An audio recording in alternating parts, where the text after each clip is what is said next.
કહીને અર્જુને પોતાના ધનુષ તથા બાણ બાજુ પર મૂકી દીધા અને શોક સંતપ્ત મનથી રથના આસન પર બેસી ગયો. ओम तत्सत् इति श्रीमद्भगवद्गीतासु उपनिषत्सु ब्रह्मविद्यायां योगशास्त्रे श्रीकृष्ण अर्जुन संवादे अर्जुन विषाद योगो नाम प्रथमोऽध्यायः. हरे कृष्ण कृष्ण कृष्ण हरे हरे, हरे राम राम राम हरे हरे. हरे कृष्ण प्रभु जी. हरे कृष्ण. धन्यवाद प्रभु जी. धन्यवाद. Hare Krishna. Thank you very much Hetal माताजी અને યાત્રી માતાજી. શ્લોકા પઠન અને અનુવાદ વાંચનની અદ્ભુત સેવા માટે ખૂબ ખૂબ આભાર તમારો. અને ખાસ કરીને આ સિલ્વર જ્યુબિલી બેચ છે એટલે સિલ્વર જ્યુબિલી બેચનો આ પ્રથમ અધ્યાયનો પ્રથમ દિવસ. સો ખૂબ ખૂબ આનંદ થાય છે મને. આ રીતે આપણે શ્રી કૃષ્ણજીના ભગવદ્ ગીતાના પારાયણનું આ મહાન સેવાનું કાર્ય સતત ચાલુ રાખીએ એવી ભગવાનને પ્રાર્થના. હરે કૃષ્ણ.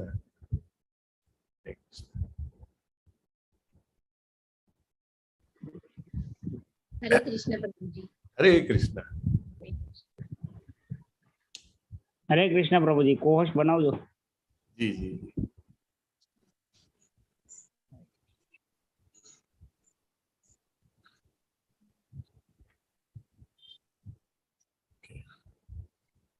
सेजल उपाध्याय जी नो हैंड रेस है. Is that something urgent? Hare Krishna. श्लोका वखत थी जमणे हैंड रेस करेलो छे. ओके, बाय मिस्टेक थयो छे. ओके, सो यस बधाने हरे कृष्ण. इस्कॉन श्री श्री राधा गोविंदा मंदिर नंतूर मंगलूर तरफथी आप सर्वનું સ્વાગત કરતા મને અનહદ આનંદ થાય છે.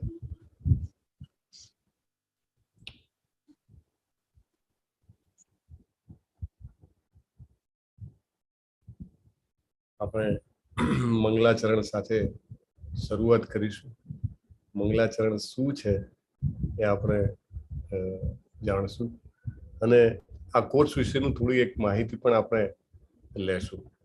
કોઈ પણ સારું કામની શરૂઆત કરતા હોઈએ તો હંમેશા આપણે એક સરસ જેને કહેવાય કે મંગલતાને આવાહન કરીએ.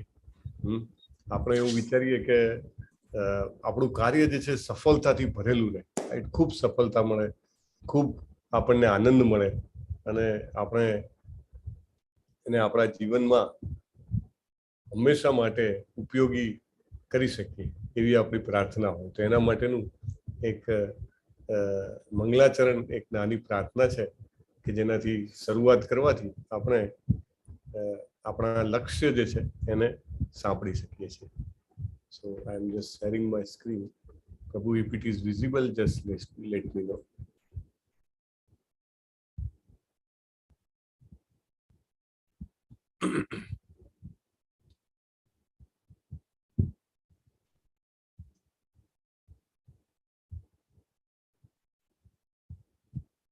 Yes प्रभु, visible.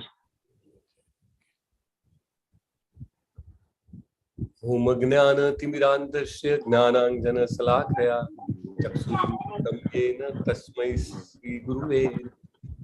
આપણે ગુરુને હંમેશા યાદ કરીએ છીએ કારણ કે ગુરુ જે છે એ આપણી અજ્ઞાનને દૂર કરે છે અને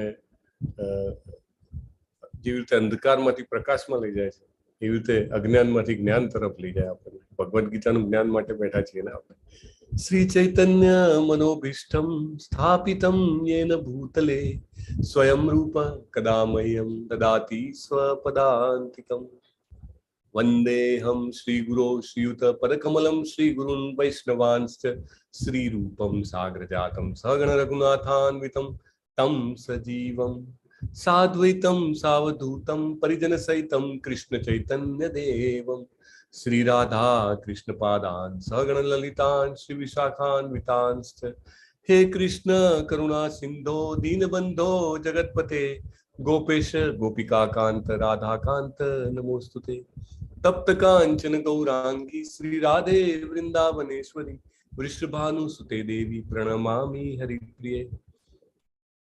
વાંછા કલ્પતરુભ્યશ્ચ કૃપા સિંધુભ્ય એવ ચ પતિતાનામ પાવનેભ્યો વૈષ્ણવેભ્યો નમો નમઃ. અનંત કોટી વૈષ્ણવ વૃંદ કી જય. શ્રીલા પ્રભુપાદ કી જય. જય શ્રી કૃષ્ણ ચૈતન્ય પ્રભુ નિત્યાનંદ શ્રી અદ્વૈત શ્રીવાસ ગૌર ભક્તવૃંદ. હરે કૃષ્ણ કૃષ્ણ કૃષ્ણ હરે હરે, હરે રામ રામ રામ હરે હરે. તમને એમ થાય કે આ ગીતાના સ્ટડીમાં આ મંગલાચરણ શું આવ્યું અને આ મંગલાચરણ છે શું, તો એ આપણે ચોક્કસ ચર્ચા કરીશું step by step, every day little bit right, ને થોડું થોડું ચર્ચા કરીશું. ખૂબ જ આનંદ થાય છે આપ સર્વને આવકારતા. અને આપણે આજે બે વસ્તુ કવર કરવાનો પ્રયત્ન કરશું. ગીતાનો પહેલો અધ્યાય અને એક ઓરિએન્ટેશન જનરલી અમે કરતા હોઈએ છીએ. ઓરિએન્ટેશન એટલે શું કે બેસિક માહિતી કોર્સની, કે કોર્સ શું છે અને એમાં આપણે કેવી રીતે વધારેમાં વધારે ફાયદો મેળવી શકીએ. તો એના માટેનું જેને કહેવાય ને કે બ્રીફ નોલેજ છે, જે આપણે ડિસ્કસ કરવાનો પ્રયત્ન કરીશું. અને આ જે કોર્સ છે એ 2 વર્ષ પહેલા શરૂઆત કરવામાં આવ્યો હતો. 2 વર્ષ પહેલા એટલે જ્યારે કોરોના કાળમાં લોકડાઉન હતું, અને લોકડાઉન વખતે કેવી રીતે લોકો સુધી ગીતાનું જ્ઞાન પહોંચાડવું એ માટેનું બહુ જ અદ્ભુત પ્રયત્નો ચાલી રહ્યા હતા. તો એ પ્રયત્નો કરતા કરતા જેને કહેવાય કે એમ થયું કે લોકડાઉનમાં લોકો બહાર ના નીકળી શકે, તો ચાલો ઓનલાઈન ક્લાસ સ્ટાર્ટ કરીએ. તો ઓનલાઈન ક્લાસ શરૂ કર્યા, અને અમને એમ હતું કે આ ક્લાસમાં થોડાક 100 લોકો, 100, 200, 500 લોકો મેક્સિમમ રજીસ્ટ્રેશન કરાવશે. અને પહેલી વાર જ જ્યારે અમે આ શરૂઆત કરી તો અચાનક અમારી પાસે 20,000 જેટલા રજીસ્ટ્રેશન આવ્યા. અને એ વખતે તો બહુ ડિફિકલ્ટ હતું, એટલા બધા ક્લાસીસ, એટલા, કારણ કે ભલે લેંગ્વેજ અમારી પાસે 2 જ હતી, ઇંગ્લિશ ને હિન્દી, પણ શિક્ષકોને એટલા બધા જેને કહેવાય કે એડમિન્સ, કો-હોસ્ટ, બધી સેવાઓ આપવાવાળા પણ ઓછા હતા. અને છતાં પણ શરૂઆત કરી. એક સારી શરૂઆત હોય તો સ્વાભાવિક છે કે આપણને બધી જ પ્રકારની સહાયતાઓ દૈવી યોગે મળી જાય છે, રાઈટ. તો ભગવાનની અને એમના ભક્તોની કૃપાથી એક મહિને કરતા કરતા આજે આ 25મી બેચ આવી પહોંચ્યા છીએ. એટલે કે 2 વર્ષ પૂરા થઈ ગયા છે. અને અત્યાર સુધી લગભગ 6.5 લાખ લોકોએ આનો આ જે જ્ઞાન છે, ઓનલાઈન જ્ઞાન ફેલાવવાનો અમારો જે પ્રયાસ છે એમાં રજીસ્ટ્રેશન કરાવ્યું છે. અને વિશ્વના લગભગ બધા જ દેશોમાંથી આ કોર્સમાં પાર્ટિસિપેશન અમને મળ્યું છે. અને અનેક લોકોના જીવનમાં લાઈફ ટ્રાન્સફોર્મિંગ, જીવન પરિવર્તનની એક અદ્ભુત ક્ષણ ઉત્પન્ન કરવા માટે અમે ભગવાનનો ખૂબ જ હૃદયપૂર્વક આભાર માનીએ છીએ. અને આપ સર્વને પણ એવું જ વરદાન ભગવદ્ ગીતાના જ્ઞાનનું પ્રાપ્ત થાય એવી અમે પ્રાર્થના કરીએ છીએ. લગભગ રોજના અત્યારે 100 જેટલા ક્લાસ ચાલી રહ્યા છે. ભારતની અલગ અલગ 12 ભાષાઓમાં ચાલી રહ્યા છે. અને 100 ક્લાસ એટલે 100 શિક્ષકો, યુવાનો અને મહિલાઓ બધાના માટે અલગ અલગ સમયે, સવારે 6 વાગ્યાથી લઈને 8 વાગે, બપોરે 4 વાગે, સાંજે 8 વાગે, અલગ અલગ સમયે પણ આ ક્લાસ ચાલે છે. અને આખી સિસ્ટમ એટલી સરસ ડેવલપ કરવામાં આવી છે કે આ કોર્સ તમને બધી જ રીતે ઉપયોગી થાય એવા પ્રયત્નો એમાં આપણે કરીએ છીએ. સો વિથ ધેટ સ્મોલ ઇન્ટ્રોડક્શન, હું એક તમને આગળ આ યાત્રામાં લઈ જવા માટે ખૂબ જ ઉત્સાહપૂર્વક નિમંત્રણ આપું છું. આ યાત્રામાં આગળ જવા માટે શું લાવવાનું, તો પહેલા ઘણા બધા કોર્સ આપણે કોર્સ શરૂઆત કરવાની હતી ત્યારે ઘણી બધી ચર્ચા પણ થયેલી કે આ કોર્સની કઈ ફી રાખવી જોઈએ, કારણ કે ફી રાખો તો સિન્સિયરિટી સિરિયસનેસ આવે. પણ કોર્સ જે ઇસ્કોન નંતુર મંગલુ તરફથી ચાલે છે એના જે પ્રેસિડેન્ટ છે નામાનિષ્ઠા પ્રભુ, એમને કીધું કે ભાઈ ભગવાને જેવી રીતે આપણી બેઝિક જરૂરિયાતો છે, હવા છે, પાણી છે, એ બધું આપણને ફ્રીમાં રાખેલું છે. તો આપણે આ ભગવાનનું જ જ્ઞાન આપવું હોય તો એને શું કામ કંઈ ચાર્જેબલ રાખવું? અને એટલા માટે એને બિલકુલ જેને કહેવાય કે શુલ્ક વગર રાખેલું છે. પણ તમારે 3 વસ્તુ લઈને આવવાની છે આ કોર્સમાં. શું લઈને આવવાનું છે? ઉત્સાહ. સૌથી પહેલો છે ઉત્સાહ, કે તમે રોજ આવો એટલે તમારા મનમાં એક નવો ઉત્સાહ હોય કે આજે કંઈક નવું જાણવા મળશે, આજે ભગવદ્ ગીતાનો એક નવો અધ્યાય શરૂઆત થશે, એમાં શું હશે, એ પ્રકારનો તમે ઉત્સાહ લઈને આવો તો એ ઉત્સાહ ખૂબ જ જેને કહેવાય કે તમને પોતાને આનંદ માણવામાં મદદરૂપ થાય. બીજું છે નિશ્ચય. એક દ્રઢ નિશ્ચય જે છે એ એમ કહેવાય કે એક આપણા માટે એક નાવડી હોય તો નાવડીમાં જેવી રીતે સડ હોય, સડ કે જે દિશા કંટ્રોલ કરે, એનું આપણને ગરજ સારે છે, રાઈટ? એટલે નિશ્ચય લઈને આવવો જરૂરી છે કે મેં આ કોર્સમાં રજીસ્ટ્રેશન કરાવ્યું છે તો આ કોર્સ હું ચોક્કસ જેને કહેવાય કે એકદમ ક્ષમતાપૂર્વક, ઉત્સાહથી અને આનંદપૂર્વક પૂરો કરીશ. એટલે નિશ્ચય જોઈએ. સો ઉત્સાહ, નિશ્ચય. અને ત્રીજું છે ધૈર્ય. ધૈર્ય શું છે? તો ઘણી વાર એવું બને કે આપણે કોઈ પણ નવી જગ્યાએ જઈએ, નવું કંઈક જાણીએ તો બધું આપણને ખબર ન પણ પડે, રાઈટ? દાખલા તરીકે સ્કૂલમાં ગયો હોય બાળક પહેલી વાર, તો એવું બને કે એને બધી જ ત્યાં આગળ ટીચર જે કંઈ પણ કરાવતા હોય એ બધી કંઈ ખબર ના પડે. પણ સ્લોલી એનાથી એકદમ પરિચિત થઈ જાય અને પછી એ સારી રીતે આનંદ માણી શકે એમાં. એટલે તમને કાંઈ ખબર ન પડે તો તમારે બિલકુલ આમાં મૂંઝાવાની જરૂર નથી, કારણ કે જેમ જેમ આ સાંભળતા જઈએ, આ જ્ઞાનની પાછળની ચાવી શું છે? શૃણવતામ સ્વકથામ કૃષ્ણ પુણ્ય શ્રવણ કીર્તન. બરાબર? જેમ જેમ આપણે સાંભળતા જઈશું એમ આ જ્ઞાન જે છે એ અંદરથી સ્ફુરે છે. એવું નથી કે આ બહારથી એને આપણે રેડવાનું છે. આ જ્ઞાન જે છે એ અંદરથી આપણને પ્રેરણા આપે છે અને આપણે જાતે જ ઘણું બધું સમજી જઈએ છીએ. એટલે એવું નથી કે હું તમને કંઈક બહારથી જ્ઞાન આપવાનો પ્રયત્ન કરું છું. ઓલરેડી આ જ્ઞાન તમારા અને આપણા બધાના હૃદયમાં શાશ્વત રીતે સ્થપાયેલું છે. માત્ર એને સાચી રીતે શ્રવણમ કરવાથી, ઉત્સાહ, નિશ્ચય અને ધૈર્ય સાથે શ્રવણમ કરવાથી આ જ્ઞાન આપણા આપમેળે જ આપણને જીવનમાં રસ્તો બતાવવા મળે છે. બરાબર?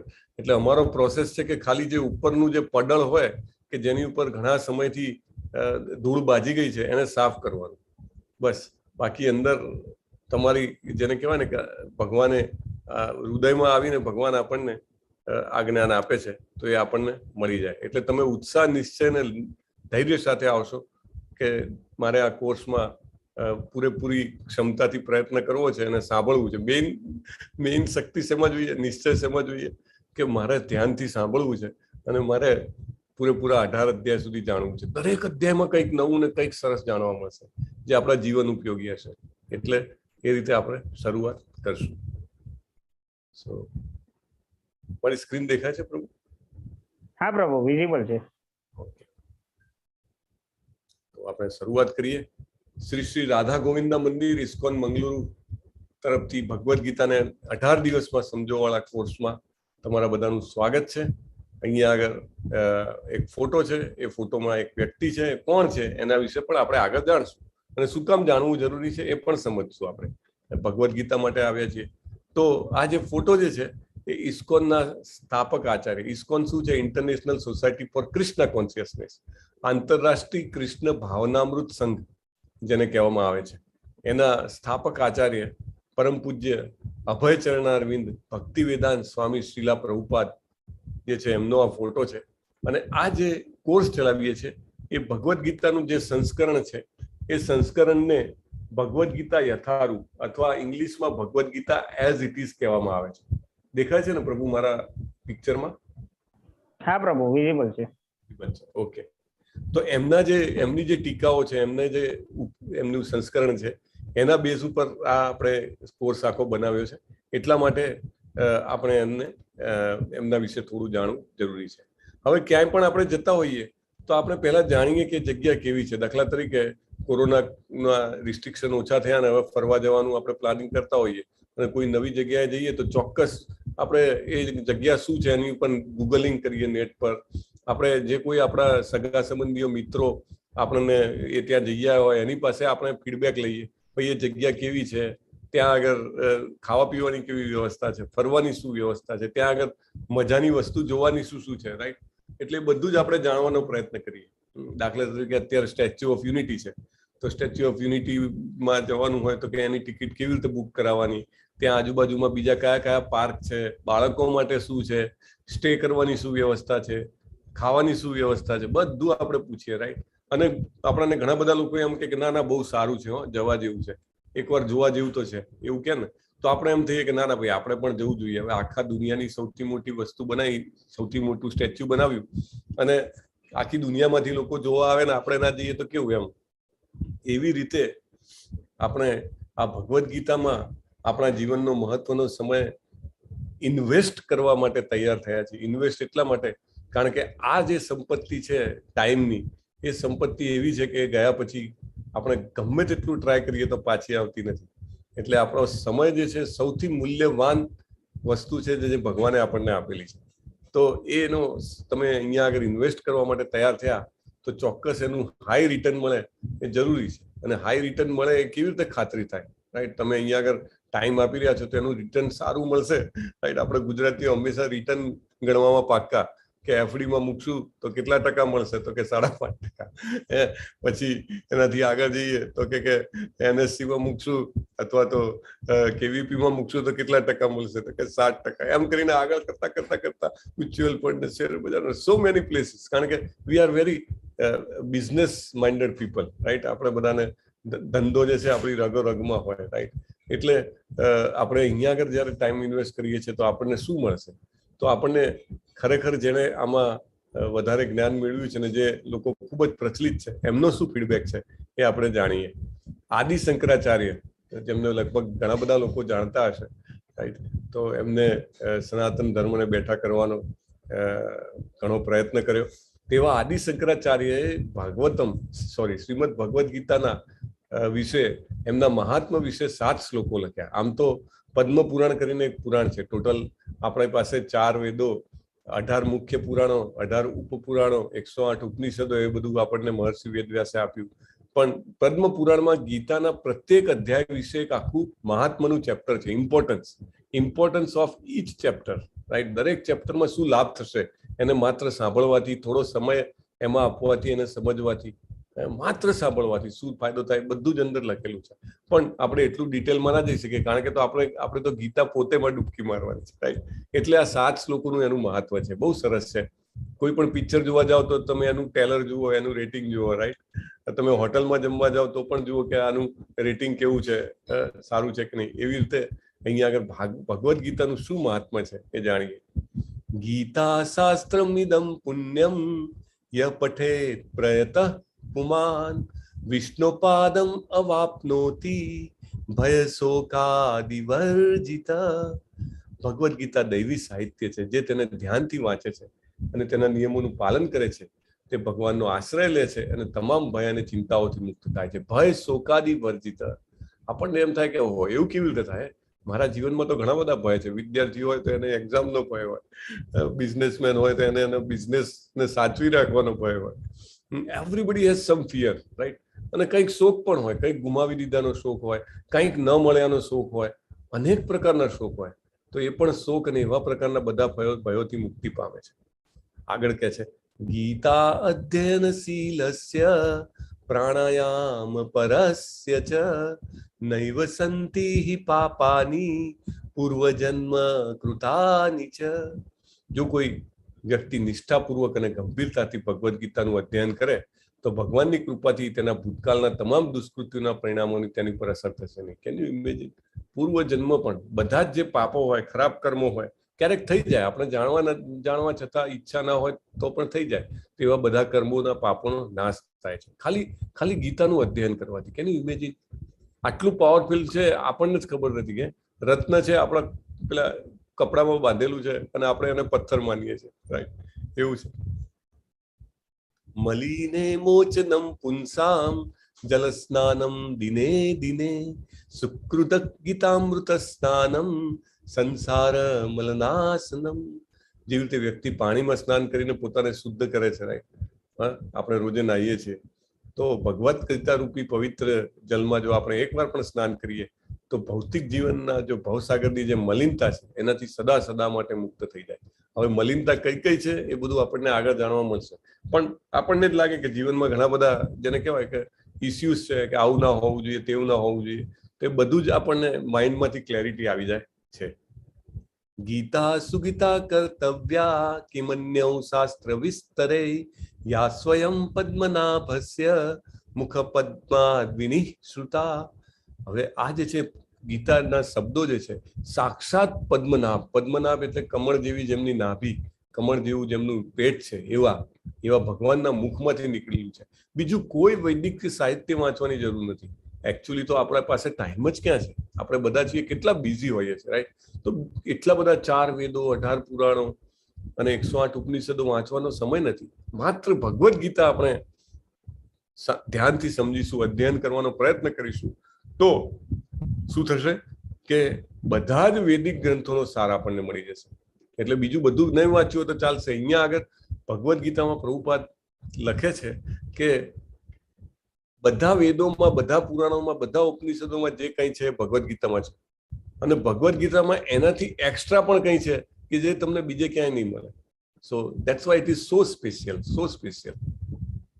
ભારતામૃત સર્વસ્વમ વિષ્ણુ વક્ત્રાદ્વિનિ શ્રુતમ ગીતા ગંગોદકમ પીત્વા પુનર્જન્મ ન વિદ્યતે. ગીતાને અમૃત કીધું છે, અમૃત સર્વસ્વમ, અને પુનર્જન્મ ન વિદ્યતે, ફરીથી જન્મ જ ના થાય તમારો. મતલબ આવો ભૌતિક જન્મ ના થાય, આધ્યાત્મિક જન્મ જેને કહેવાય શ્રેષ્ઠ, જેને સત એટલે શાશ્વત, ચિત્ત એટલે જ્ઞાન, અને આનંદ એટલે જેને કહેવાય કે ખૂબ સુખ, એવું આપણને શરીર મળે છે. એટલા માટે ભગવદ્ ગીતાનું અધ્યયન કરવું જોઈએ. સર્વોપનિષદો ગાવો દુગ્ધા ગોપાલ નંદન પાર્થો વત્સ સુધી ભોગતા દુગ્ધમ ગીતામૃત મહત. એટલે જે ભગવદ્ ગીતા જે છે એને એક ગાયની સાથે કલ્પના કરી છે, કારણ કે બધા ઉપનિષદોનો એ સાર છે. અને શ્રી કૃષ્ણજીને એક ગોપ બાળ સાથે કલ્પના કર્યા છે, અને અર્જુન જે છે એક વાછરડા જેવા છે. તો શ્રી કૃષ્ણજી જે છે એ ભગવદ્ ગીતાનું અમૃત જે છે, દૂધ, ગાયનું દૂધ હોય એવી રીતે એનું અમૃત જે છે આપણને પીવડાવે છે. એકમ શાસ્ત્રમ દેવકી પુત્ર ગીતમ એકો દેવો દેવકી પુત્ર એવ એકો મંત્રસ્તસ્ય નામાની યાની કર્માપ્યેકમ તસ્ય દેવસ્ય સેવા. એટલે આખા સંસારમાં જો ભાઈચારો ફેલાવવો હોય, આખા સંસારમાં જો સુખ અને શાંતિ પ્રગટાવી હોય, તો એવું કહે છે કે એકમાત્ર શાસ્ત્ર જે દેવકી પુત્ર શ્રી કૃષ્ણએ આપેલી ભગવદ્ ગીતા છે એનું અધ્યયન કરવું જોઈએ. એક મંત્ર હોય તો જે હરે કૃષ્ણ કૃષ્ણ કૃષ્ણ હરે હરે, હરે રામ રામ રામ હરે હરે, અને એક જ કાર્ય હોય તો આ ગીતાના અધ્યયન રૂપી ભગવાનની સેવા. તો આ કરવાથી આપણને સંસારમાં જે સાહજિક શાંતિ અને આનંદ જોઈએ છે આપણને મળે છે. તો આ હતું ભગવદ્ ગીતા વિશે, જેના વિશે આપણે આગળ અધ્યયન કરવાનું છે.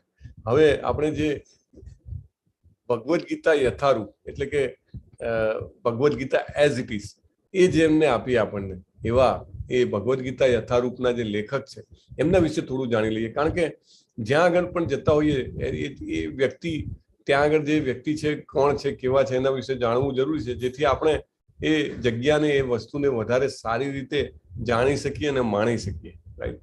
તો આપણે મળીએ. આ જે ભગવદ્ ગીતા યથારૂપના લેખક છે એમને કહેવાય છે શ્રીલા પ્રભુપાદ. શ્રીલા પ્રભુપાદ કોણ હતા? તો બહુ જ એમનો જન્મ જે છે એ કલકત્તામાં થયો હતો 1896માં, અને બહુ જ નાની ઉંમરે એમને કૃષ્ણ ભક્તિના લક્ષણો દર્શાવ્યા હતા. લગભગ 5 વર્ષની વયે, અહીંયા ડાબી બાજુનું જે ચિત્ર છે, 5 વર્ષની વયે એમને એમના પિતાજીને કીધું કે મારે રથયાત્રા કાઢવી છે. ઓહો, રથયાત્રા! હા, 5 વર્ષની વયે એમને કીધું અને એમના પિતાજી એમને સરસ રથ બનાવી આપ્યો અને આખા મોહલ્લામાં એમને બધા જ બાળકોને સાથે લઈ અને અદ્ભુત રથયાત્રાનું આયોજન કર્યું. અહીંયા તમને દેખાય છે અમુક બાળકો જે છે મૃદંગ વગાડે છે, અમુક કરતાલ વગાડે છે, અમુક જે છે કીર્તન કરી રહ્યા છે. તો બાળપણથી જ એમનામાં જેને કહેવાય કે ભક્તિના લક્ષણો હતા, ભગવાનના અનન્ય ભક્ત હતા. અને 1922માં એ પોતાના ગુરુને મળે છે. એમનું નામ શિલા ભક્તિ સિદ્ધાંત સરસ્વતી ગોસ્વામી મહારાજ છે, કે જે લાયન ગુરુ તરીકે ઓળખાતા હતા. એ વખતે 10,000થી વધારે એમના શિષ્યો હતા અને 64થી વધારે મઠોની એમને સ્થાપના કરી હતી. એટલે એમને મળે છે ને તરત જ એમના ગુરુ કહે છે કે તમારા જેવા યુવાન લોકોએ અંગ્રેજી ભાષામાં પાશ્ચાત્ય દેશોમાં ભગવદ્ ગીતાના જ્ઞાનનો પ્રચાર કરવો જોઈએ. અને થોડાક ટાઈમમાં એ એમના શિષ્ય બને છે અને ખૂબ પ્રયત્ન કરે છે કે એ ગુરુના આદેશનું પાલન કરી શકે. પણ જ્યારે 70 વર્ષના થાય છે ત્યારે એમને થાય છે કે મને મારા ગુરુએ કીધું હતું એમ પાશ્ચાત્ય દેશોમાં મારે પ્રચાર કરવો જોઈએ. એટલે જ્યારે 70 વર્ષની વયે વ્યક્તિ ઘરની બહાર જવાનું પણ 2 વાર વિચારતો હોય કે જવું કે ના જવું, શું પ્રોટેક્શન લેવું પડશે, રાઈટ? ત્યારે એ એક ગુડ્સ શિપમાં એટલે માલવાહક જહાજમાં બેસીને, કારણ કે ખર્ચાનો પણ એટલી વ્યવસ્થા નહોતી અને એ વખતે બીજી કોઈ તકો સાંપડી નહોતી, તો એમાં બેસીને અમેરિકા જાય છે. અને રસ્તામાં એમને 3 વાર એટેક આવે છે. ત્યારે ભગવાનને કહે છે કે જો તમારી ઈચ્છા હોય તો મને ત્યાં પહોંચાડો, હું તો તમારા હાથની કઠપૂતળી છું. અને ત્યાં આગળ પહોંચીને શરૂઆતમાં ખૂબ જેને કહેવાય કે સ્ટ્રગલ પડે છે, પણ ધીરે ધીરે બધા જ લોકો જે છે એમની પાસે આવતા જાય છે. અને આ જે ભગવદ્ ગીતાનું જ્ઞાન એમને ખૂબ જ સફળતાપૂર્વક, એમ કહી શકાય કે અત્યાર સુધીની સૌથી મોટી સફળતાથી ભગવદ્ ગીતાનું જ્ઞાન જો એમને કોઈએ પહોંચાડ્યું હોય તો એ શિલા પ્રભુપાદ છે. ગામે ગામ, નગરે નગર, અમેરિકા પછી એમને યુરોપના બધા કન્ટ્રીઝમાં અને લગભગ દુનિયાના બધા જ મોટા દેશોમાં પોતે યાત્રા કરીને આ ભગવદ્ ગીતાનું જે જ્ઞાન છે એ દૂર દૂર સુધી પહોંચાડ્યું. તો આ જે અહીંયા આગળ હવે તમને ફોટામાં દેખાય છે એ ઇસ્કોન નંતુર મંગલુરુના શ્રી રાધા ગોવિંદા છે, કે જેમની કૃપાથી, જેમની દયાથી આ કોર્સ અત્યારે ચાલી રહ્યો છે ને હું અત્યારે એના વિશે આપને જણાવી રહ્યો છું ને આપ સૌ પણ એ ધ્યાનથી સાંભળી રહ્યા છો. તો આપણે બધા ભાગ્યશાળી છીએ અને આ વિગ્રહના દર્શન કરીને આપણે શરૂઆત કરીએ. તો મેંગલુરુ કર્ણાટકામાં છે અને કોઈ જાય ત્યાં આગળ તો એ કોન્ટેક્ટ કરી શકે છે. મંદિરના પ્રમુખ છે, એમનું નામ પરમ પૂજ્ય નામાનિષ્ઠા દાસ છે. એ આઈઆઈટી કાનપુરના એલ્યુમની છે અને આઈઆઈટી પૂરું કર્યા પછી એ ઇન્ફોસિસમાં બહુ ઊંચા હોદ્દા ઉપર જોબ કરતા હતા. અને પછી એમને જ્યારે ગીતાનું જ્ઞાન સાંભળ્યું ત્યારે એમને થયું કે આ જ્ઞાન એટલું બધું મહત્વનું, એટલો બધો જીવનને સફળ કરવા વાળું છે, એટલું બધું આનંદ આપવા વાળું છે, તો હું એકલો લઈને શું કામ બેસી રહું? એ તો હું સ્વાર્થી કહેવાઉં.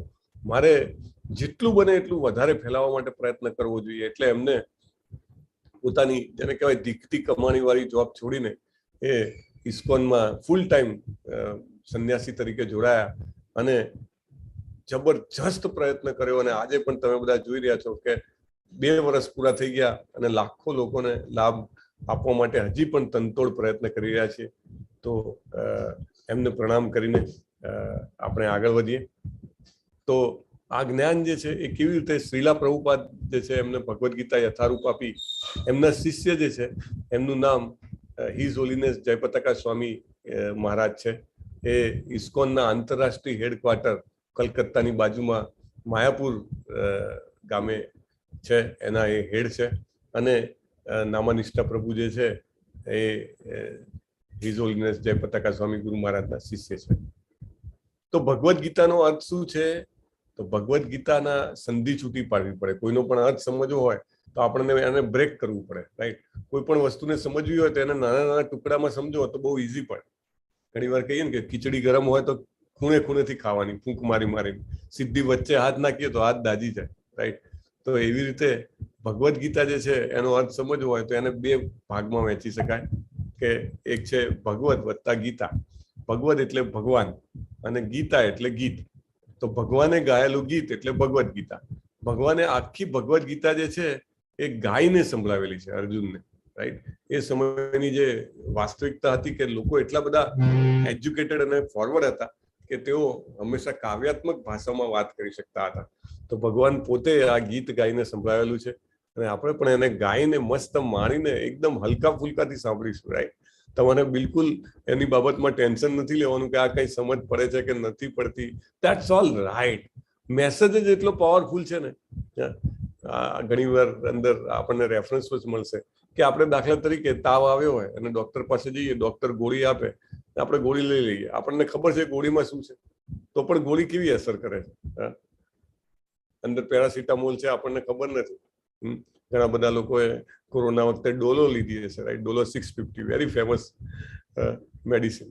પણ આપણને ખબર ના હોય એમાં શું છે, છતાંય કામ કરે છે. ઇન્જેક્શન તમે અહીંયા આગળ એક જગ્યાએ હાથ પર લીધું હોય પણ આખા શરીર ઉપર એની અસર થાય છે, એવી રીતે. એટલે બિલકુલ ગભરાવાની જરૂર નથી, બિલકુલ ચિંતા કરવાની જરૂર નથી કે આ ખબર પડે છે નથી પડતું, યાદ રહે છે નથી રહેતું.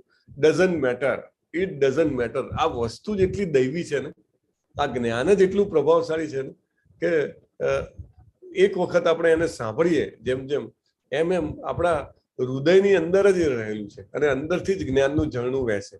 એટલે ધીરજ છે માત્ર થોડી ધૈર્યની, ઉત્સાહ અને નિશ્ચય સાથે થોડોક ધૈર્ય જોઈએ, બસ. Automatically it will work. અને જ્યારે એ કામ કરે છે ને, લાખો લોકોએ અમને પ્રતિભાવ આપ્યા છે, oh my God, life transforming. એને ઘણા બધા જીવનના પ્રશ્નો, તમને પ્રશ્નો લાગે જ નહીં.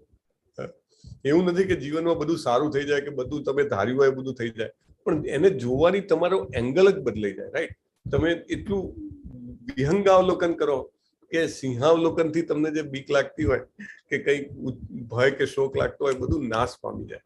એટલે એટલું બધું અસરકારક છે ભગવાનનું આ ગીત. મનુષ્યએ પ્રાર્થના કરી કે ભગવાન મારી જોડે વાત તો કરો, તમે આ બધું બનાવ્યું ને.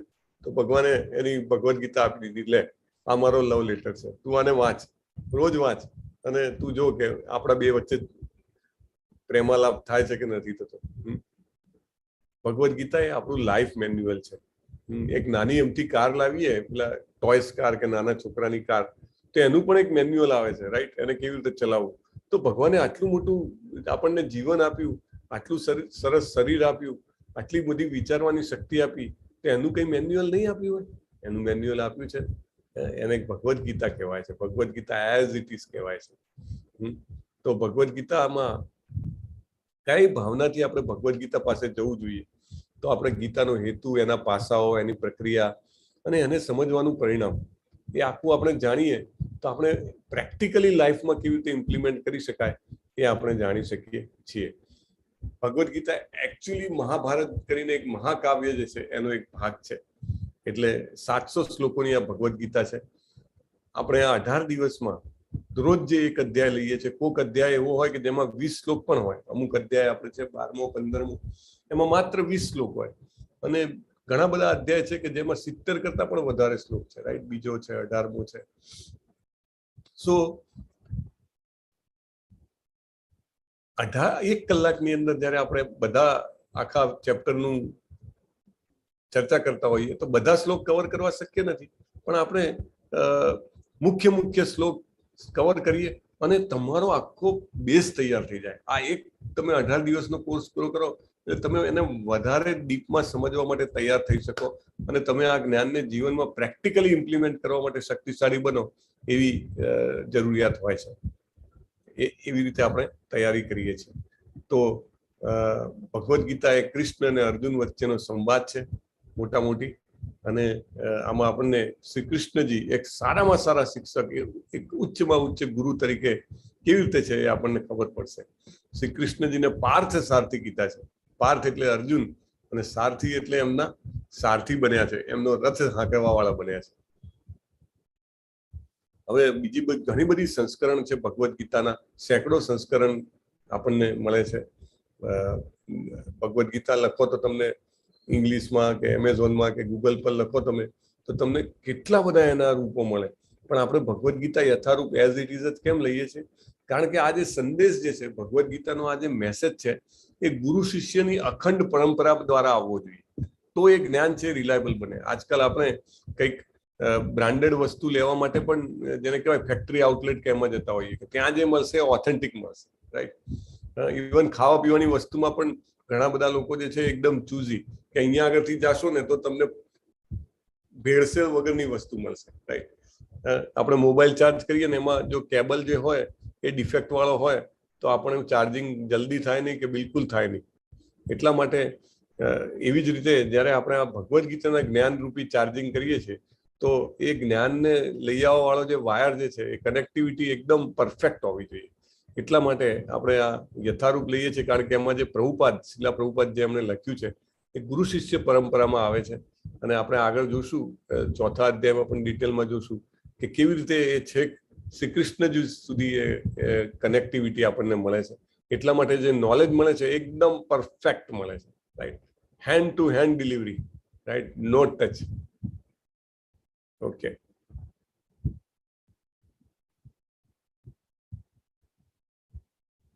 હવે આ ગુરુ પરંપરામાં સમજવાનું શું મહત્વ છે? તો દાખલા તરીકે આંબા ઉપરથી કેરી ઉતારવી હોય તો એક રસ્તો છે કે પથરા મારી મારીને કે બીજી કોઈ રીતે તમે તોડીને નીચેથી ઉભારીને તોડતા તમે પ્રયત્ન કરો તો નીચે પડે ને ફળ તૂટી પણ જાય. પણ જો આપણે એને બરાબર પ્લાન કરીએ કે એક વ્યક્તિ ઉપર ચડીને એને તોડતો જાય, પછી બીજી એક વ્યક્તિ ઊભી છે એને આપતો જાય હાથો હાથ, અને બીજી વ્યક્તિ જે છે એ ત્રીજી વ્યક્તિને ટોપલામાં આપે, તો એ કેરી જે છે એ બિલકુલ બ્રેક ના થાય, તૂટે નહીં, રાઈટ? એવી રીતે આ ભગવદ્ ગીતાનો સંદેશ જે છે જ્યારે આપણે ગુરુ પરંપરામાં લઈએ તો એઝ ઇટ ઇઝ મળે છે, એમાં કઈ વિકાર ના આવે, એને કઈ ચેન્જ ના કરે કોઈ, રાઈટ? ભગવદ્ ગીતા જે છે એ સૂર્ય જેવી છે. સૂર્ય જે છે એ આપણને હંમેશા પ્રકાશ પાત્રે છે, રાઈટ? જ્યારે એ સૂર્યનો પ્રકાશ ગમે તેવી ખરાબ જગ્યાએ પડે તો હવે સૂર્યને કઈ અસર નથી થતી, ઉલટી એ જગ્યા જે છે એ વધારે સાફ થઈ જાય છે, રાઈટ? એટલે એવી રીતે ભગવદ્ ગીતા આપણા જીવનમાં ગમે તેવો કલ્મશ હોય તેને નાશ કરવા માટે શક્તિશાળી છે. પહેલા પ્રકરણનું નામ છે કુરુક્ષેત્રના યુદ્ધના મેદાનમાં સૈન્યનું નિરીક્ષણ. ટોટલ 700 શ્લોક છે, એમાંથી 574 એટલે કે 82% શ્લોક કૃષ્ણજી બોલ્યા છે, 84 શ્લોક એટલે કે 12% જે છે અર્જુન બોલ્યા છે, સંજયજી 41 શ્લોક બોલ્યા છે, લગભગ 6%, અને ધૃતરાષ્ટ્રજી છે એ એક જ શ્લોક, સૌથી પહેલો શ્લોક 0.1% બોલ્યા છે. હવે સંજય કોણ છે, ધૃતરાષ્ટ્ર કોણ છે, એ બધા તમને ખ્યાલ હશે, રાઈટ? ગીતામાં આપણો વિશ્વાસ હોવો જોઈએ તો ચોક્કસ ને ચોક્કસ આપણે એને સાચી રીતે ગ્રહણ કરી શકીએ. આપણને ઘણો બધો વિશ્વાસ સાયન્સમાં છે, સોશિયોલોજીમાં છે, સાયકોલોજીમાં છે, તો જો આપણે ભગવદ્ ગીતામાં વિશ્વાસ રાખશું તો ચોક્કસ આપણે આપણા જીવનને વધારે સારી રીતે જીવી શકશું. પહેલો શ્લોક છે ધૃતરાષ્ટ્ર ઉવાચ ધર્મ ક્ષેત્રે કુરુક્ષેત્રે સમવેતાયુયુત્સવઃ મામકા પાંડવાશ્ચૈવ કિમ કુર્વત સંજય. ધૃતરાષ્ટ્રે કહ્યું, હે સંજય, મારા પુત્રો અને પાંડુના પુત્રો કુરુક્ષેત્રમાં તીર્થ સ્થળે ભેગા થયા પછી લડવાની ઈચ્છા રાખતા તેઓએ શું કર્યું? ધૃતરાષ્ટ્ર જે છે એ કૌરવોના પિતા છે, અને સંજય જે છે એ એમના એને કહેવાય કે એમને યુદ્ધ ભૂમિ ઉપર જે ચાલી રહ્યું છે એ તાદસ જોઈને જણાવે છે. સંજયને દિવ્ય દ્રષ્ટિ આપેલી છે, જેવી રીતે અત્યારે આપણે ટીવી ઉપર લાઈવ મેચ જોઈ શકીએ છીએ, ભલે ગમે તેટલી દૂર રમાતી હોય, રાઈટ? એવી રીતે સંજયજીને હસ્તિનાપુરના મહેલમાં બેઠા બેઠા કુરુક્ષેત્રના યુદ્ધ રણ મેદાનમાં શું યુદ્ધ ચાલી રહ્યું છે બધી જ ખબર પડે છે. અને એટલે એ ધૃતરાષ્ટ્ર જે આંધળા છે પણ રાજા છે એમને કઈ સંભળાવે છે.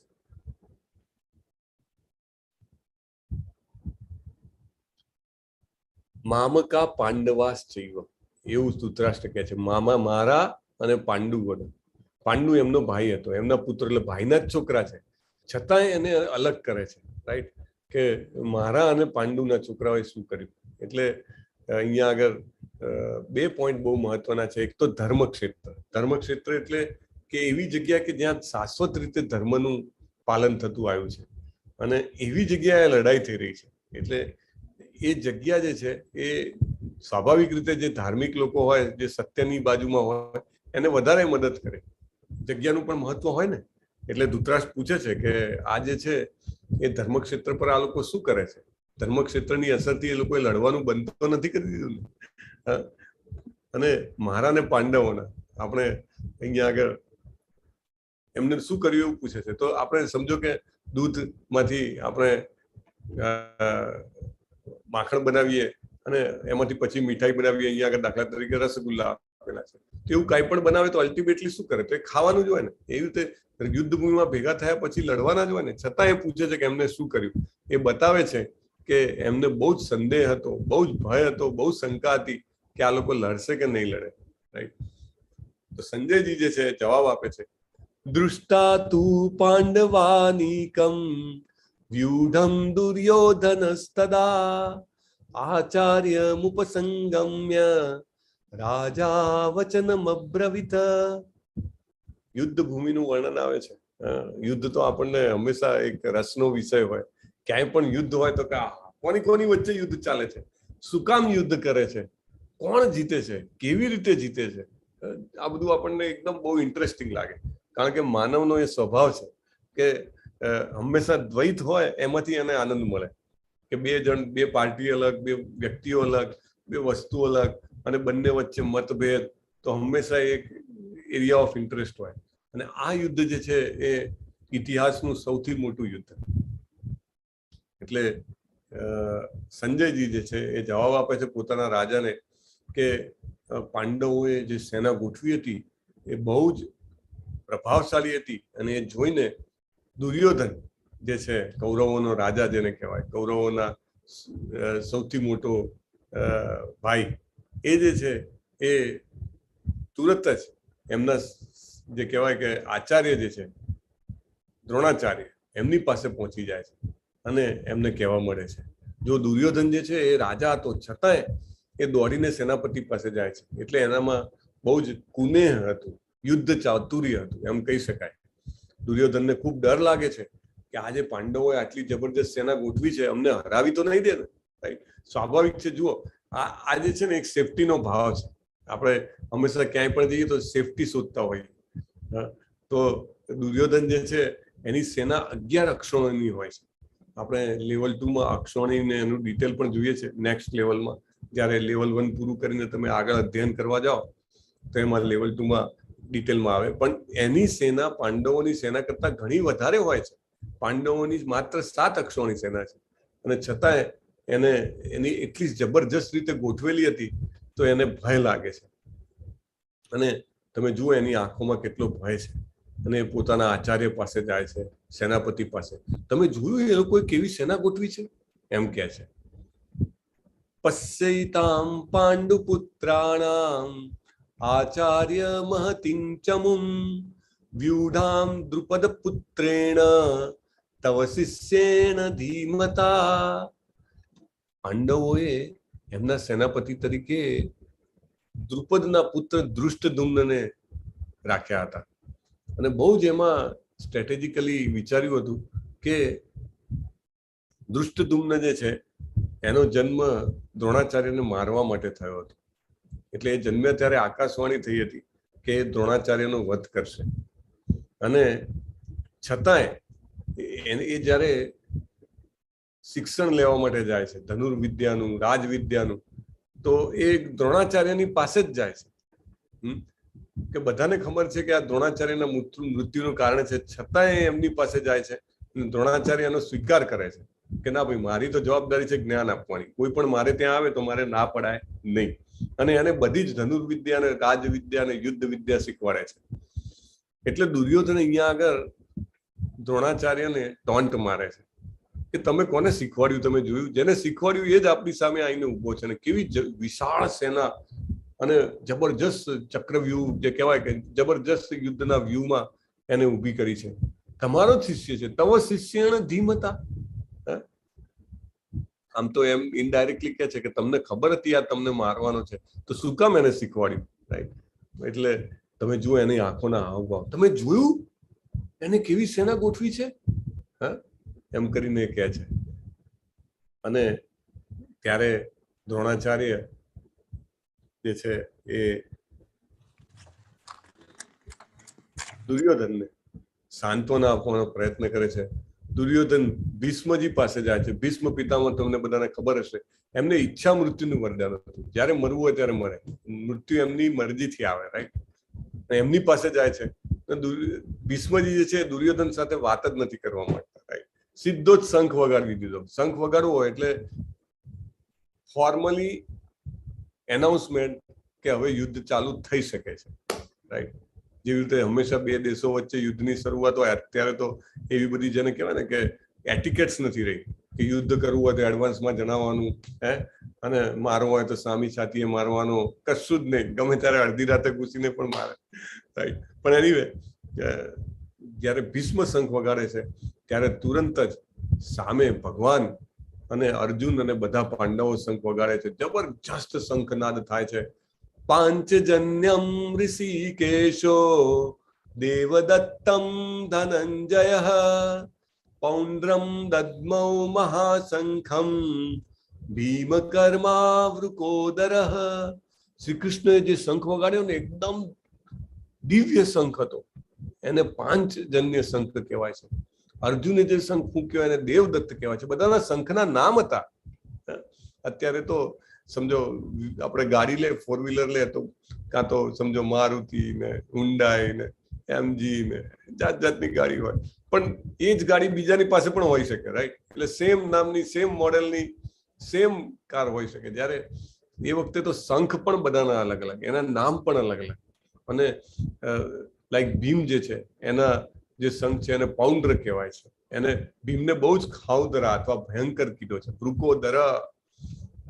અને એમનો શંખ, આ બધા શંખ વાગ્યા ને તો એવા જબરદસ્ત શંખ વાગ્યા કે કૌરવોના હાંજા ગગડી ગયા. તમે વિચારો, સંખ્યા આ લોકોની ઓછી છે પણ શંખ પાંડવો એવો વગાડ્યો છે કે કૌરવો ગભરાઈ ગયા છે. સગો સોધાત રાષ્ટ્રાણામ હૃદયાની વ્યધારયત નભશ્ચ પૃથ્વીમ ચૈવ તુમુલો અભ્યનુનાદયન. અલગ અલગ શંખના ફૂંકથી ખળભળાટ મચી ગયો. આકાશ અને પૃથ્વી બંને પર કંપન થવાથી ધૃતરાષ્ટ્રના પુત્રોના હૃદયને હચમચાવી નાખ્યા છે. ઘણીવાર એકદમ અચાનક તમે બહુ ધ્યાનથી કંઈ કામ કરતા હો ને ધડામ દઈને અવાજ આવે તો કેવા તમે ચમકી જાઓ. જ્યારે આ લોકો તો બધા જેને કહેવાય કે ગભરાઈ જાય છે કે હવે મૃત્યુ પાકું છે. અર્જુન વાચ સેનયોરુભયોર મધ્યે રથમ સ્થાપયમ્યચ્યુત યાવદેતાન નિરીક્ષેહમ યોધુકામાન વસ્થિતાન કૈર્મયા સહ યોદ્ધવ્ય અસ્મિન મરણ સમુદ્યમે. અર્જુને બોલવાનું ચાલુ કર્યું. અર્જુન પોતાના સારથી, પાર્થ સારથી એવા ભગવાન શ્રી કૃષ્ણને કહે છે કે હે અચ્યુત, કૃપા કરીને મારો રથ બે સેનાઓની વચ્ચે દોરો, જેથી હું અહીં હાજર રહી ગયેલા લોકોને જેઓ ઈચ્છા, લડવાની ઈચ્છા ધરાવે છે અને જેમની સાથે મારે આ યુદ્ધમાં લડવાનું છે તેમને જોઈ શકું. જો ભગવાનને સૌથી અનેક નામોથી અર્જુન ભગવદ્ ગીતામાં પુકારશે અને ભગવાન પણ અર્જુનને અનેક નામોથી બોલાવશે, પણ અહીંયા પહેલું નામ જે સિલેક્ટ કર્યું છે, ચૂઝ કર્યું છે અર્જુને, એનું નામ છે અચ્યુત. અચ્યુત બહુ જ મહત્વનો શબ્દ છે. ચ્યુત એટલે કે પતન થવું અથવા પડી જવું, અને અચ્યુત એટલે કે જેનું પતન થતું નથી. શેમાંથી પતન નથી થતું? તો ભગવાન જે છે એ ક્યારેય ભક્તની મદદ કરવામાં બિલકુલ મોડાય નથી પડતા કે અચકાતાય નથી. ટાઈમથી પહેલા આવીને ઉભા રહ્યા છે અને એટલા માટે અર્જુન એમને અચ્યુત કહીને બોલાવે છે. બહુ જ મહત્વનો શબ્દ છે અચ્યુત. ભગવદ્ ગીતાના અધ્યયનમાં જેમ જેમ આગળ જશો એમ એમ તમને આ શબ્દ વિશે વધારે ને વધારે ડિટેલમાં જાણવા મળશે. કૃષ્ણજીનું એક નામ અચ્યુત છે, એ જેમણે ભગવદ્ ગીતા વાંચવાની, સાંભળવાની શરૂઆત કરી હોય એમને જ ખબર પડે, બીજા બધાને ખબર પડે. હેલો, હરે કૃષ્ણ, હરે કૃષ્ણ. સો આપણે આગળ જોઈએ. કૃષ્ણ જે છે તમે જુઓ, આખા બ્રહ્માંડોના અધિપતિ એ પોતાના ભક્તની આજ્ઞાનો સ્વીકાર કરે છે, અને એમની આજ્ઞા સ્વીકાર કરીને રથને બે સેનાઓની વચ્ચે લાવીને ઉભી રાખે છે. તમે વિચારો કે આમ તો જોવા જાઓ તો એમને કશું કોઈનું માનવાની જરૂર જ નથી, પોતે સ્વરાજ છે, કોઈની ઓર્ડર એ શું કામ સ્વીકારે? ઇવન અત્યારે તો નાનું બાળક હોય ઘરમાં, એને પણ તમે કંઈક કહો, મને નહીં કહેવાનું, હું કોઈનું નહીં માનું, સ્વતંત્રતાનો જમાનો છે. જ્યારે આ તો 14 ભુવનોના અધિપતિ અને સમગ્ર સૃષ્ટિના માલિક એવા ભગવાન જે છે એ ઓર્ડર કરે છે, એક ભક્ત, એક શિષ્ય અને એક મિત્ર, અને ભગવાન ચૂપચાપ ઘોડાને હાંકીને રથને બે સેનાની વચ્ચે લઈ આવે છે. અર્જુનને બે બાજુ જુએ છે, અને ખરેખર આમ જોવા જાવ તો માયા જે છે આંખથી પ્રવેશે છે, ભગવાન જે છે કાનથી, ભગવાન અને ભગવાનનું જ્ઞાન કાનથી પ્રવેશે છે. આપણે બધા અત્યારે પ્રભુપાદના જે શબ્દો છે ભગવદ્ ગીતા યથારૂપમાં, એનું શ્રવણ કરવાનો પ્રયત્ન કરી રહ્યા છે, કારણ કે એ જ્ઞાન આપણા કાનથી પ્રવેશી શકે છે, અને મોટે ભાગે માયા આંખોથી આવે. એટલે અર્જુને જોયું, ઓહો, મારા દાદા છે ત્યાં આગળ, તો ઓહો, આ તો મારા કાકાના છોકરા ભાઈઓ છે, ઓહો, પેલા તો મારા મિત્ર છે, ઓહો, આ તો મારો પુત્ર જેવો છે, મારા ભાઈનો પુત્ર છે, આ મારા સસરા છે, આ મારા કાકા સસરા છે, આ મારા પ્રિયજન છે, આ મારા ગુરુ છે, આ મારા ગુરુનો છોકરો છે. હતપ્રભ થઈ જાય છે, હું શું કરવા આવ્યો છું અહીંયા આગળ? અને અર્જુન તો કેટલો શક્તિશાળી હતો, એને યુદ્ધમાં 3 વખત તો આખી સેનાને, કૌરવોની સેનાને હરાવેલી હતી. એટલે એવું નથી કે દુર્બળ હતો. આગળ એનું આપણે કાર્ય, એનું અર્જુનનું પાત્ર પરિચય આવશે, આપણે જબરજસ્ત પાત્ર પરિચય 6થા અધ્યાયમાં જોઈશું આપણે. તો એને એટલા બધા વિજયો મેળવ્યા હતા ને, એટલે ડરવાનું કોઈ એમ કે ડરપોક બની ગયો, કાયર થઈ ગયો, કે લડવાથી ડરે છે યાર, બીકન ના, એને બીજી કોઈ પ્રોબ્લેમ નતો. એને એ જોયું, મારા દાદા, અરે હું નાનો હતો ને કાદવમાંથી દોડતો દોડતો આવતો હતો, અને એ સફેદ ચોખ્ખા કપડા પહેરેલા હોય, રેશમી વસ્ત્રો, અને જોવે કે એમના કપડા બગલવાના છે તોય મને હેતથી ખોળામાં લઈ લે, અને હું એમની દાઢીમાં હાથ ફેરવતો હતો. અને પેલા મારા ગુરુ, મારા ટીચર, મારા શિક્ષક, એ મને કેવો પ્રેમથી શીખવાતા હતા, એમના છોકરા કરતા વધારે મને જાણે પ્રેમ ના કરતા હોય, એટલો બધો. હવે મારે એમને મારવાના, મારે એમની હારે લડવાનું. થોડા સમય પહેલા તો એવું પણ હતું કે લોકો ઘરમાં પોતાના વડીલની સામે અવાજ પણ ઊંચો ના કરે, રાઈટ? અને આપણામાંના ઘણા બધા સ્કૂલમાં ભણ્યા હોઈશું તો તમને ખ્યાલ હશે કે શિક્ષક કેટલી નિર્દયતાપૂર્વક સજા કરતા હતા, રાઈટ? કંઈક ખોટું થઈ ગયું, હાથ આગળ લાવો, આમાં આપણે હાથ લઈ લઈએ, સટાક દઈને ફૂટપટ્ટી આપે. અંગૂઠા તો ઘણા બધા પકડ્યા છે આપણામાં, નહીં પકડ્યા હોય, ઉભા રહેવાનું બેન્ચ ઉપર, કેટલી બધી જાતની સજાઓ. એટલે એક સન્માન હતું. હવે ધીમે ધીમે તો આપણે વેસ્ટર્ન કલ્ચરમાં આવીએ છીએ, એટલે હંમેશા શિક્ષકો પણ ધ્યાન રાખે કે છોકરાને કઈ પ્રોબ્લેમ ના થાય, કમ્પ્લેન ના જવી જોઈએ કે ટીચર બહુ કડક છે, રાઈટ? પણ anyway, coming point to here, કે અર્જુનને એના ગુરુ પ્રત્યે જબરજસ્ત અહોભાવ હતો, પોતાના દાદા પ્રત્યે અત્યંત સ્નેહ હતો, રાઈટ? અને જોઈને એને કીધું કે ના ના ના, આ બધાની જોડે લડાય? શસ્ત્ર કેવી રીતે ઉગામાય કે જેણે મને ચાલતા શીખ્યું છે, જયારે હું ચાલતા ચાલતા પડી જતો તો આંગળી પકડીને જેણે મને ચલાવ્યો છે. આપણા ઉપર કોઈનો થોડો પણ ઉપકાર હોય ને તો આપણે હંમેશા થોડાક સારા વ્યક્તિઓ, મોટા ભાગના, તમે બધા તો ભગવદ્ ગીતાનું જ્ઞાન લેવા આવ્યા છો, એટલે ડેફિનેટલી તમે નીતિમાં અને એ બધામાં માનતા હો. કોનો થોડોક પણ ઉપકાર હોય તો આપણને એમ થાય કે ના ભાઈ, આપણે એમની અગેન્સ્ટમાં ના જવાય. ભલે એની હેલ્પ ના કરી શકીએ, આપણે ઉપકારનો બદલો ના વાળી શકીએ તો વાત અલગ છે, પણ એને નુકસાન થાય એવું તો કશું મારાથી ના કરાય. અર્જુન તો મારા જેનું લોહી મારા શરીરમાં ફરી રહ્યું છે, એને ના, not I am not going to fight.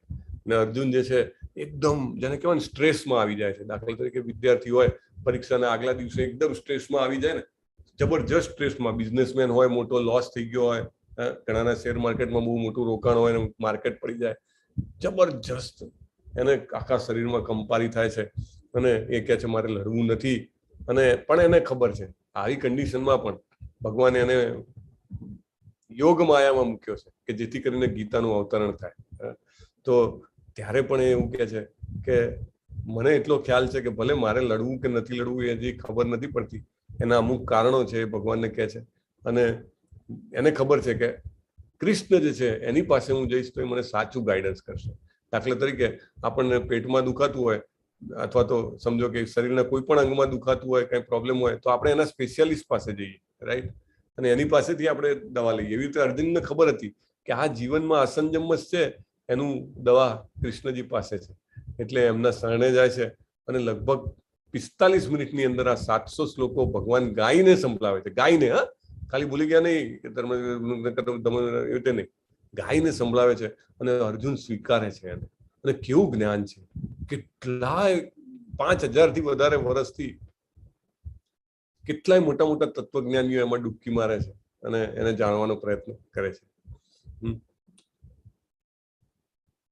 આગળ જોયું, તત્ર પશ્યત સ્થિતાન પાર્થ પિતૃનથ પિતામહાન આચાર્યાન માતુલાન ભ્રાતॄન પુત્રાન પૌત્રાન સખીં તથા સસુરાન સુહૃદશ્ચૈવ સેનયોરુપયોરપી. શું જોયું? પિતા, દાદા, શિક્ષકો, મામા, કાકાઓ, ભાઈઓ, પુત્રો, પૌત્રો, મિત્રો, સસરા, શુભેચ્છકો. માય ગોડ, આમની જોડે કેવી રીતે લડાવ?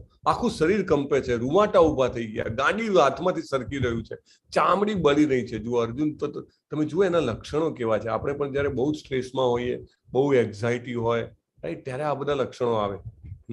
બીજી એક પરિસ્થિતિમાં પણ આવે, આપણે હાયર લેવલ્સમાં ચર્ચા કરીએ, પણ મોટે ભાગે સામાન્ય જનોને ત્યારે ખૂબ ચિંતા હોય, ખૂબ ભય હોય, ખૂબ જેને કહેવાય ટેન્શન હોય, તો આ બધા લક્ષણો થાય.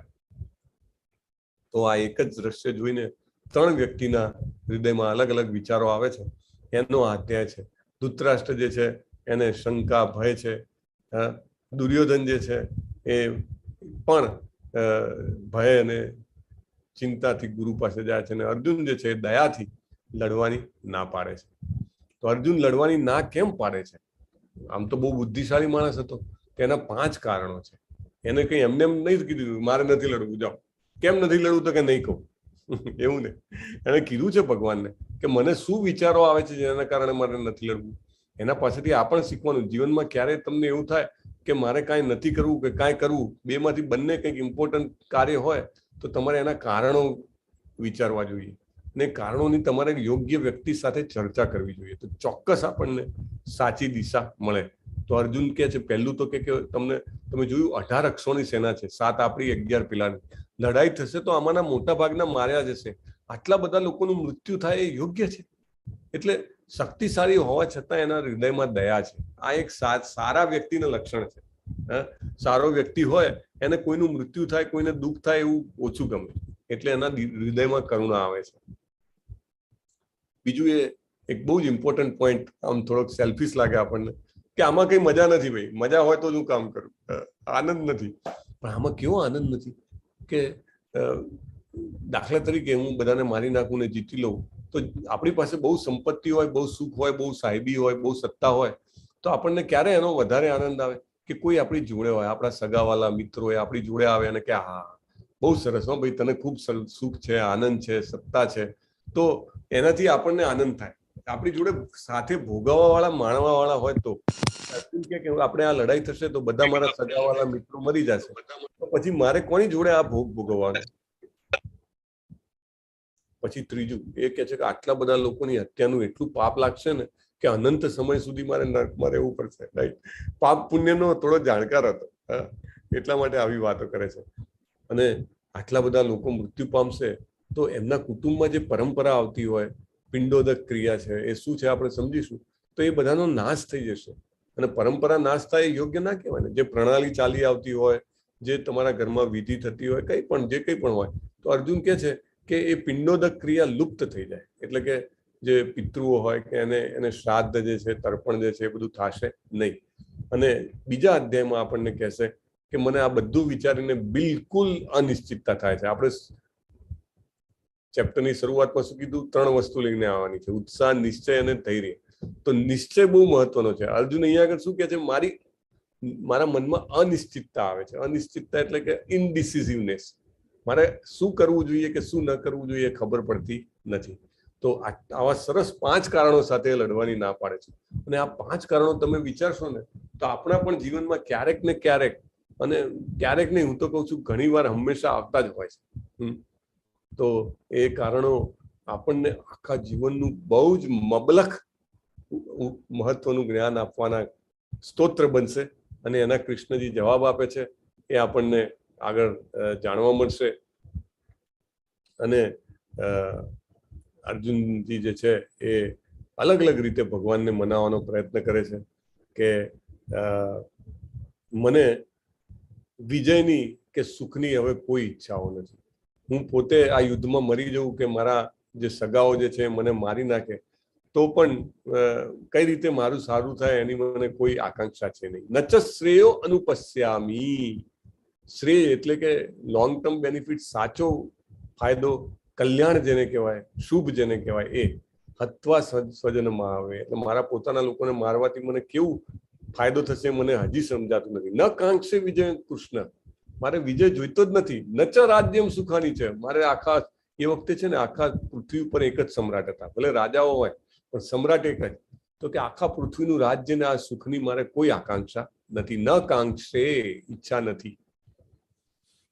પાપમેવાશ્રયે દસ્માન હત્વૈતાના તતાઈન તસ્માન હાર્વયમ હંતુમ ધાતરાષ્ટ્રાન સબાંધવાન સ્વજનમ હિ કથમ હત્વા સુખિનસ્યામ માધવ. આવા એકચ્યુઅલી કૌરવો જે છે એમનામાં ઘણા બધા પ્રોબ્લેમ્સ છે. એને આક્રમણકારો અથવા તો આતતાઈઓ કહેવાય છે. શાસ્ત્રોમાં લખેલું છે કે 6 પ્રકારના આતતાઈઓ, આક્રમણકારોને મારી નાખવામાં કોઈ જ પાપ નથી. કયા કયા લોકો? કે જે લોકો ઝેર આપે, ઘરમાં આગ લગાડી દે, જીવલેણ હથિયારોથી હુમલો કરે, ધન લૂંટી લે, જમીન પર કબજો કરી લે, સ્ત્રીનું અપહરણ કરે, તો આવા લોકોને મારવામાં કોઈ પાપ નથી એવું કીધું છે. ઇવન કાયદો પણ જો પુરાવા હોય તો એને માન્ય કરે છે. એટલે કૌરવોએ આ બધા જ કામ કર્યા હતા. પાંડવોને ભીમને ઝેર આપ્યું હતું, લાક્ષાગૃહમાં મૂક્યા હતા, એમના ઉપર હુમલો કર્યો હતો, એમનું રાજપાટ લૂંટી લીધું હતું, એમને જમીન, એમના ભાગની જમીન આપવાની પણ ના પાડે છે. અને પાંડવોના પત્ની દ્રૌપદીજીનું વસ્ત્રાહરણ કરવાનો પ્રયત્ન કર્યો. એટલે આ બધા 6 પ્રકારના પાપ એમને કર્યા હતા. એટલે આવા લોકોને મારવામાં કશો વાંધો નથી. છતાંય અર્જુન કહે છે કે આવા લોકો, ભલે આ લોકો આટલા ખરાબ હોય પણ છતાં એમનો વધ કરવાથી આપણને જ પાપ લાગશે. અને માધવ કહીને બોલાવે છે ભગવાન શ્રી કૃષ્ણને. અહીંયા આગળ માધવનો અર્થ થાય છે સુખિનસ્યામ માધવ. માધવનો અર્થ થાય છે લક્ષ્મી દેવીના પતિ. તો એમને એટલા માટે કહે છે કે તમે જેની સાઈડ હો એ લક્ષ્મી દેવી એમની સાઈડ હોય. અને લક્ષ્મી દેવી એટલે ભાગ્યની દેવી છે. ત્યાં આગળ લક્ષ્મી દેવી હોય ત્યાં ભાગ્ય હંમેશા સારું હોય. તો તમે મને આવું ખરાબ કામમાં, કમ ભાગ્યમાં કેમ મને જોતરો છો?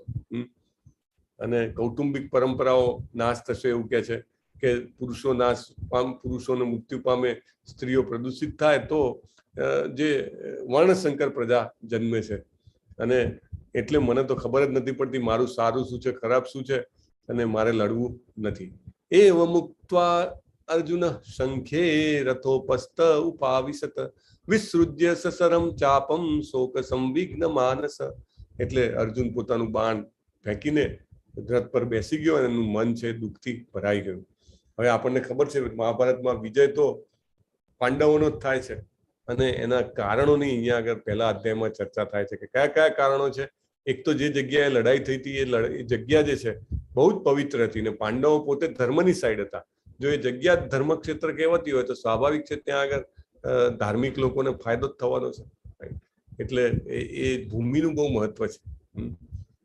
પછી અર્જુન પાસે જે રથ હતો એ અગ્નિદેવે આપેલો હતો, દૈવી રથ હતો. એના ઘણા શસ્ત્રો એની પર પ્રહાર કરવામાં આવ્યા છતાં એને કશું ના થયું. એટલે એ રથ જે છે એ એના માટે બહુ જ ઇમ્પોર્ટન્ટ મહત્વનું કારણ હતો જીતવા માટે. એની ધ્વજામાં સાક્ષાત હનુમાનજી વિરાજ્યા હતા અને હનુમાનજીએ રામજીને વિજય અપાવ્યો હતો. એટલે એ રીતે પણ એની જીતનું આ એક મહત્વનું કારણ છે. અને શંખનાદ એટલો અદ્ભુત થયો કે જેનાથી કૌરવોની આખી સેના જે છે એ કાંપી ગઈ અને એને પણ ખ્યાલ આવી ગયો કે હવે મૃત્યુ પાક્યું છે. એટલે શંખનાદ પણ એમના વિજયનું કારણ છે. એની પાસે ગાંડીવ હતું. ગાંડીવ એ બહુ જ પ્રતાપી ધનુષ્ય હતું કે જેનાથી વિજય જે છે બહુ જ સહેલો હતો. દુર્યોધન બોલે છે કે આ બધા મારા માટે જીવન ત્યજીને આવ્યા છે, ત્યક્ત જીવિતા, મારા માટે પ્રાણ આપવા તૈયાર છે. તો એ પણ એક ઇન્ડિકેશન તું ઘણી વાર છે ને મોંમાંથી નીકળી જાય શબ્દો તો એ ભાગ્યનું દ્યોતક હોય. તો એ પણ બતાવે છે. જે દિવસે યુદ્ધ શરૂઆત થઈ એ મોક્ષદા એકાદશી હતી. દિવસ પણ બહુ જ જેને કહેવાય કે અત્યંત મહત્વનો. ભાગ્યની લક્ષ્મી એના અધિપતિ માધવ શ્રી કૃષ્ણ એમની બાજુમાં હતા, રાઈટ? એટલે ભાગ્યની લક્ષ્મીના આશીર્વાદ હતા. અને ઋષિકેશ ઇન્દ્રિયોના સ્વામી એવા શ્રી કૃષ્ણ પોતે. તો આ બધા કારણો જે છે એના કારણે પાંડવોનો વિજય લગભગ નક્કી હતો. ભગવદ્ ગીતાના 700 શ્લોકો 3 ભાગમાં વહેંચાયેલા છે. ટોટલ 18 અધ્યાય છે. પહેલા 6 અધ્યાય એ કર્મયોગ દ્વારા ભક્તિ યોગ, છેલ્લા 6 અધ્યાય જ્ઞાન યોગ દ્વારા ભક્તિ યોગ, અને વચ્ચેના 6 અધ્યાય શુદ્ધ ભક્તિ યોગ બતાવે છે. એટલે દાખલા તરીકે સેન્ડવિચ હોય ને, એમાં ઉપરનું લેયર, નીચેનું લેયર ને વચ્ચેનું લેયર. તો વચ્ચેનું જે લેયર જે છે એ હંમેશા ખૂબ જ મહત્વનું હોય. Cheese, everybody like cheese, you know. તો એ રીતે વચ્ચેના 6 અધ્યાય છે એ ભગવદ્ ગીતાનું ક્રીમ છે. અને જેવી રીતે રાજા જતો હોય તો એની આગળ ને પાછળ લશ્કર હોય છે, એવી રીતે ભક્તિ યોગ જે છે એ વચ્ચે ભગવાને રાખેલો છે. ભગવદ્ ગીતામાં મુખ્ય 5 વિષયોની ચર્ચા છે. કેમ આ 5 વિષયો? કે આ 5 વિષયો વિશે જાણીએ તો એ જ્ઞાનથી તમે દુનિયાનું કોઈ પણ જ્ઞાન મેળવી શકો છો, અને દરેક ક્ષેત્રમાં આપણને ફાયદો કરાવે છે. ભગવાન કોણ છે, જીવ કોણ છે, પ્રકૃતિ કોણ છે, કાળ કોણ છે, અને કર્મ કોણ છે, અને આ દરેક કેવી રીતે ઇન્ટર રિલેટેડ છે, પોતાની એકબીજા સાથે સંકળાયેલા છે, તે વિશે આપણને જાણવા મળે છે. તો વિથ ધેટ આ પ્રથમ અધ્યાય જે છે એના મુખ્ય બધા જ મુદ્દાઓ આપણે કવર કર્યા છે, અને આપણે આ લગભગ ઓન ટાઈમ પ્રથમ અધ્યાયની ચર્ચા પૂરી કરી છે. મારું નામ ધર્મેશ્વર કૃષ્ણ દાસ છે. હું એક ઇન્ડિયન મલ્ટીનેશનલ કંપનીમાં સિનિયર ડેપ્યુટી જનરલ મેનેજર તરીકે સેવા આપી રહ્યો છું. અને આ કોર્સમાં સેવા આપતા બધા જ એડમિન્સ છે, કોહોસ્ટ છે, ટીચર્સ છે, અમે બધા જ જે છે એ જેને કહેવાય કે વોલેન્ટરી સર્વિસ આપી રહ્યા છીએ. અને શ્રી કૃષ્ણજીની ગીતાનું આ જ્ઞાન ફેલાવવાનો એક નમ્ર પ્રયાસ છે અમારો. અમે પોતાની જાતને લાયક નથી સમજતા, પણ આ પ્રયાસ બહુ જ અમારો ઉમદા છે અને ઘણા લોકોના જીવનમાં પરિવર્તનનું કારણ બન્યો છે. એટલે મને આશા છે કે અમે તમારા જીવનમાં પણ આ અદ્ભુત પરિવર્તન કરવા માટે એક નાનો અમથો પ્રયત્ન કરી શકશું. અને મને આશા છે કે તમે દરરોજ ઉત્સાહ, નિશ્ચય અને ધૈર્ય સાથે પુનઃ નવા ચેપ્ટર્સ, નવા અધ્યાયની ચર્ચામાં જોડાશો. આપણે આ અધ્યાય પૂરો થાય પછી એક ક્વેશ્ચન આન્સર રાખીએ છીએ અને પછી પૂર્ણાહુતિ કરીએ છીએ. આપણે કાલે બીજો અધ્યાય છે. જનરલી રોજ જે શ્લોકા પઠન જે છે એ અડધો કલાક પહેલા થતું હોય છે, પણ જે મોટા અધ્યાય હોય એમાં 40 મિનિટ પહેલા પણ થતું હોય છે. એટલે કાલે બીજો અધ્યાય છે એ 7:20 આપણે ચાલુ કરીએ છીએ. અને બહુ સરસ શ્લોકા પઠન માટે સેવા આપી રહ્યા છે. ઘણા બધા વોલેન્ટિયર્સ સેવા આપી રહ્યા છે. આજે પણ તમે જોયું હેતલ માતાજી, યાત્રી માતાજી શ્લોક પઠન અને અનુવાદ પઠન, એટલે બધા શ્લોકોનું પઠન થઈ જાય, એના અનુવાદ સંભળાઈ જાય. અને આ તો બધું કેવું છે, એકદમ શુભદા છે, કલ્યાણકારી છે. તમારા ઘરમાં પણ એના જે ઉચ્ચાર એમાં પથરાય તો ઘણું બધું જેને કહેવાય શુભ વાતાવરણ સર્જાય. તમને બધાને વિનંતી છે, please do come head of time શ્લોકા સાંભળવામાં જોડાજો. આજે પણ મને આનંદ છે, ઘણા બધા લોકો આમાં જોડાયા હતા. હવે આપણે પ્રશ્ન જવાબ લઈ શકશું અને આવતીકાલે બીજા અધ્યાયને લઈશું.